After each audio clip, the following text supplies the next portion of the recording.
নমস্কাৰ বন্ধু বান্ধৱীসকল, স্বাগতম জনাইছোঁ জব নিউজ আছাম ইউটিউব চেনেলৰ নতুন এটা ভিডিঅ'লৈ। আজি আমি এই ভিডিঅ'ত অসম চৰকাৰৰ যিকোনো প্ৰতিযোগিতামূলক পৰীক্ষাৰ বাবে আহিবলগীয়া কিছুমান অতি গুৰুত্বপূৰ্ণ প্ৰশ্নৰ উত্তৰ আলোচনা কৰিম। এই ভিডিঅ'টো যদি আপোনালোকৰ ভাল লাগে, ভিডিঅ'টো লাইক কৰিব আৰু চেনেলটো ছাবস্ক্ৰাইব কৰিব। তো আহক আমি দেৰি নকৰাকৈ ভিডিঅ'টো আৰম্ভ কৰোঁ।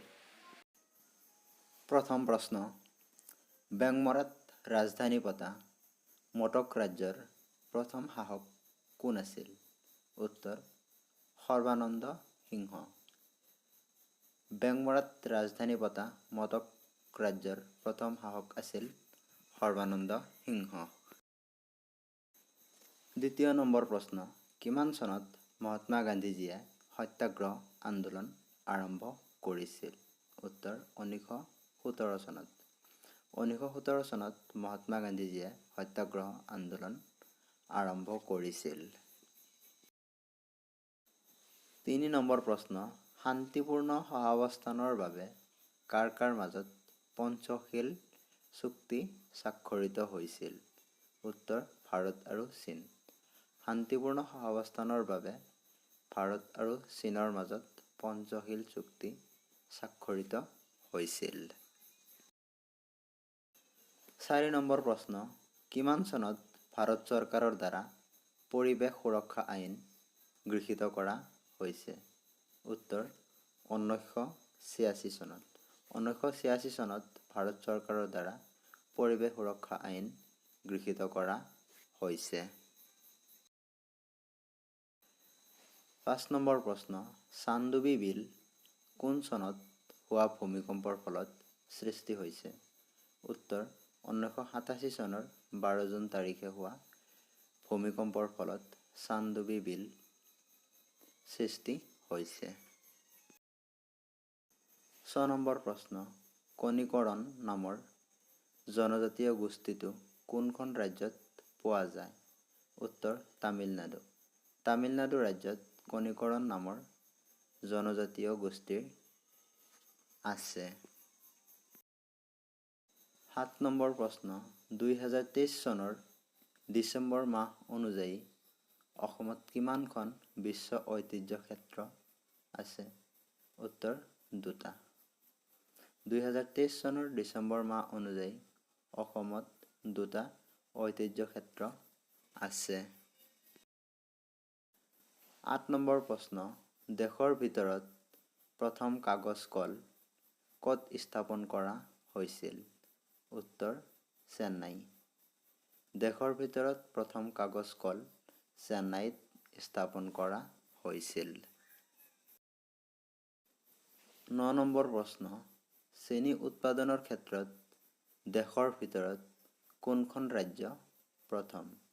উত্তৰ উত্তৰ প্ৰদেশ। চেনি উৎপাদনৰ ক্ষেত্ৰত দেশৰ ভিতৰত উত্তৰ প্ৰদেশৰ স্থান প্ৰথম। 10 নম্বৰ প্ৰশ্ন, দেৱপ্ৰয়াগত ভাগীৰথীৰ সৈতে কোনখন নদী লগ হৈ গংগা নদীৰ সৃষ্টি হৈছে? উত্তৰ অলকানন্দা। দেৱপ্ৰয়াগত ভাৰতীৰ সৈতে অলকানন্দা নদী লগ হৈ গংগা নদীৰ সৃষ্টি হৈছে। 11 নম্বৰ প্ৰশ্ন, পৃথিৱীৰ সৰ্বোচ্চ শৃংগ মাউণ্ট এভাৰেষ্টৰ উচ্চতা কিমান? উত্তৰ 8,848 মিটাৰ। পৃথিৱীৰ সৰ্বোচ্চ শৃংগ মাউণ্ট এভাৰেষ্টৰ উচ্চতা হ'ল 8,848 মিটাৰ। 12 নম্বৰ প্ৰশ্ন, অসমৰ কোন ঠাইত হয়গ্ৰীৱ মাধৱ মন্দিৰ আছে? উত্তৰ হাজো। অসমৰ হাজোত হয়গ্ৰীৱ মাধৱ মন্দিৰ অৱস্থিত। 13 নম্বৰ প্ৰশ্ন, ভাৰতবৰ্ষ কোনখন দেশৰ লগত বৃহৎ সীমা ভাগ কৰিছে? উত্তৰ বাংলাদেশ। ভাৰতবৰ্ষ বাংলাদেশৰ সৈতে বৃহৎ সীমা ভাগ কৰিছে। 14 নম্বৰ প্ৰশ্ন, গংগা নদীক উত্তৰাখণ্ড ৰাজ্যত কি নামেৰে জনা যায়? উত্তৰ ভাগীৰথী। গংগা নদীক উত্তৰাখণ্ডত ভাগীৰথী নামেৰে জনা যায়। 15 নম্বৰ প্ৰশ্ন, অসমত কিমান শতাংশ ভূমি বনাঞ্চলে দখল কৰিছে? উত্তৰ 34.21%। অসমত 34.21% ভূমি বনাঞ্চলে দখল কৰিছে। এইকেইটা আছিল আজিৰ প্ৰশ্ন। যদি ভিডিঅ'টো ভাল লাগিছে, ভিডিঅ'টোত এটা লাইক কৰিব। আৰু এনেকুৱা ধৰণৰ নতুন নতুন ভিডিঅ' পাবলৈ চেনেলটো ছাবস্ক্ৰাইব কৰিব।